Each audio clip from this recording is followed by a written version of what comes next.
Karol, the man who became Pope, John Paul II, his life.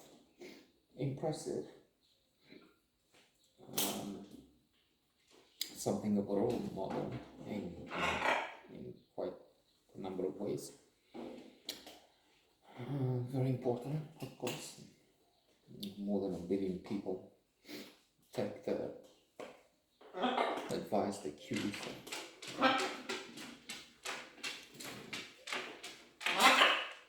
the rules of the game from him, the anointed, the representative,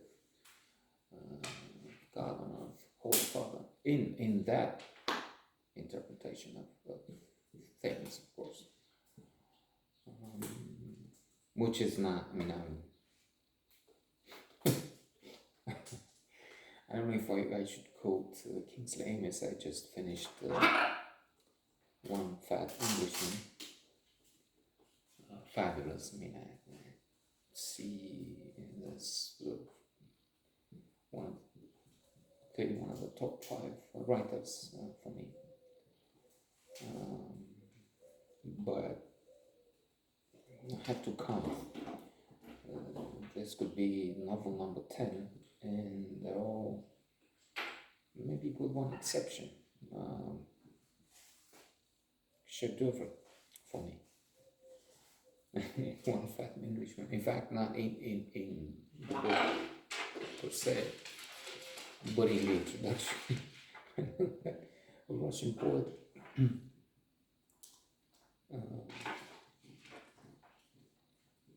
asked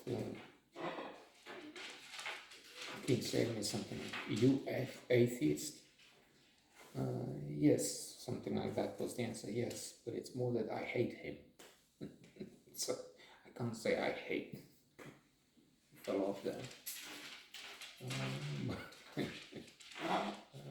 But I'm not Catholic, so and then to digression here with Amis in the novel. In the novel, the Fat Englishman, Roger Michotin, has an amusing, blasphemous and outrageous connection with the Almighty. That when he prays, he's actually vituperating. How do you do this to me? You know what I am. And how can you put me in this? I cannot control my anger. These are not quotes, but what's to that effect, I guess. So, Karol, yes, inspiring in some ways, but then of course there is this undercurrent or important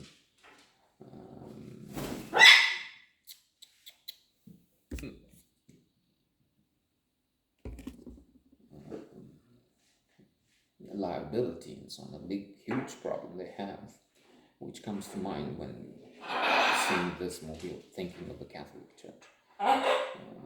Problem that they abuse, that people have abused now millions. The reports said recently something more than about 200,000 over the years in many parishes and in France. And if you add that to Australia, to the big numbers in the US, of course it became a joke.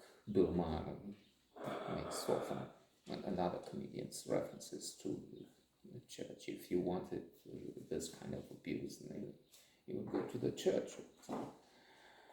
And The Economist, the latest issue, is it, I think, argues about the fact that they must consider and introduce the change and have allowed priests to marry.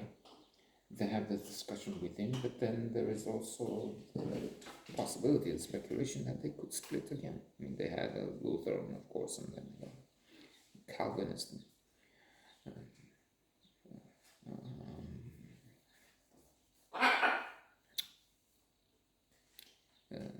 The split, and before that what was it, 1054, the Great Schism, the Orthodox, which is where we are now, basically. I mean, I'm not, I don't adhere to that, not, I don't believe this faith either, but that's the predominant one here.